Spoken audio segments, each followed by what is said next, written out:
Thomas and Percy are good friends, but sometimes Percy teases Thomas about being frightened, and he doesn't like that at all. One evening, he was dozing happily, but Percy wanted to talk.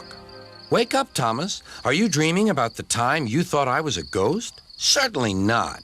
Anyway, I was only pretending to be scared. I knew it was you, really." Percy went on teasing him.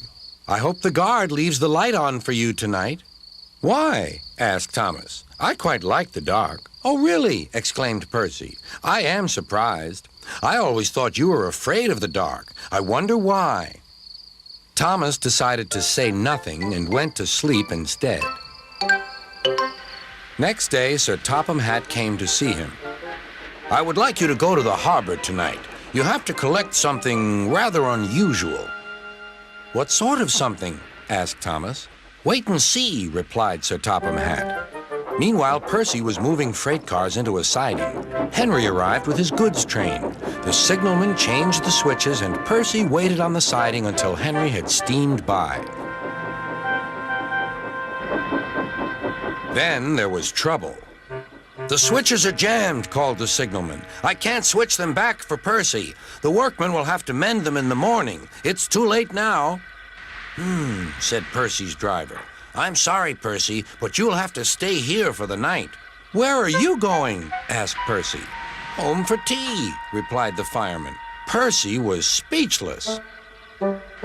He watched as the other engines went home to the shed. Nighttime came, and Percy began to feel very lonely. "Oh, dear," he murmured. "It's very dark." Oh, what's that?" It was only an owl, but Percy didn't realize this. "Oh, I wish Thomas were here too," he sighed. Thomas was waiting for his mysterious load at the harbor. Suddenly, there it was. "Cinders and ashes," cried Thomas. "It's a dragon." "Don't worry," laughed his driver. "This dragon is made of paper. It's for the carnival tomorrow." Workmen lifted the dragon onto Thomas's low loader and put lights all round it for protection. Then Thomas set off into the misty night.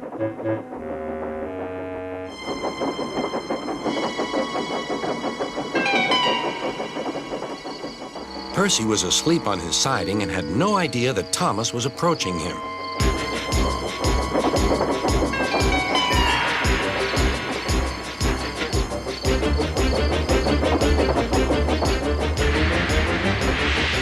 Percy woke up with a start.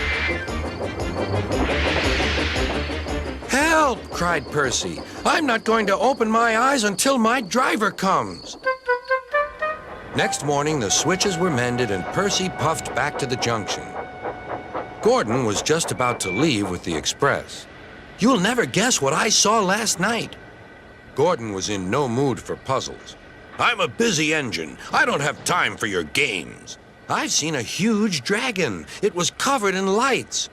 Gordon snorted. "You've been in the sun too long. Your dome has cracked." When the other engines heard the news, they laughed too. "Look out, Percy," chuckled James, "or the dragon may gobble you up." "No one believes me," huffed Percy. Maybe I did imagine the dragon after all. But Percy soon found out that he hadn't. "Help! Save me!" cried Percy. "It's all right," whistled Thomas, and he explained about the carnival. "By the way, how was your night out?" Percy decided to tell Thomas the truth.